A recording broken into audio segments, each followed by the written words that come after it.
మహిళలకు సాధికారత తెలంగాణ ప్రభుత్వం కట్టుబడి ఉందని, అన్ని రంగాల్లోనూ ప్రోత్సహిస్తుందని రాష్ట్ర మంత్రి సీతక్క తెలిపారు. అంతర్జాతీయ మహిళా దినోత్సవం సందర్భంగా హైదరాబాద్ రవీంద్ర భారతిలో ఆదివాసీ మహిళల జీవన శైలిపై ఏర్పాటు చేసిన ఫోటోగ్రఫీ ఎగ్జిబిషన్ను మంత్రి సీతక్క ప్రారంభించారు. సమాజానికి దూరంగా మారుమూల ప్రాంతాల్లో జీవించే ఆదివాసీ మహిళల జీవితాల మూలాలను వెలికి తీసి ఫోటోలు ఫ్రేమ్లో బంధించడం గొప్ప విషయమన్నారు.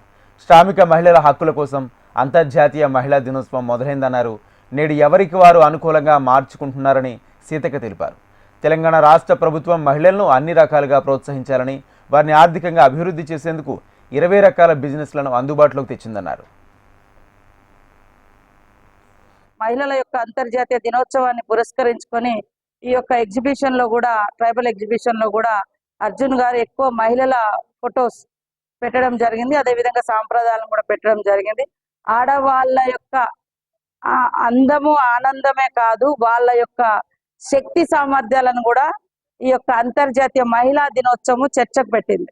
ఒకప్పుడు వాస్తవానికి సమాన పనికి సమాన వేతనం లేక, గుర్తింపు లేక అనేక కర్మాగారాల్లో అణగారిపోయినటువంటి మహిళలందరినీ ఏకతాటి మీదకి తీసుకొచ్చి మరి కమ్యూనిస్టు నాయకురాలు క్లారా జెట్కిన్ గారు ప్రతిపాదించినటువంటి ఒక సమావేశం యొక్క ఏదైతే ఉందో అక్కడ మూలాల నుంచి వచ్చింది అంతర్జాతీయ మహిళా దినోత్సవం.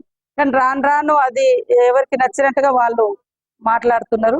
కానీ అంతిమంగా అంతర్జాతీయ మహిళా దినోత్సవం రావడానికి మాత్రం శ్రామిక మహిళల హక్కుల కోసం ఈ యొక్క దినోత్సవాన్ని ఐక్యరాజ్య సమితి గుర్తించుకొని ప్రకటించడం జరిగింది.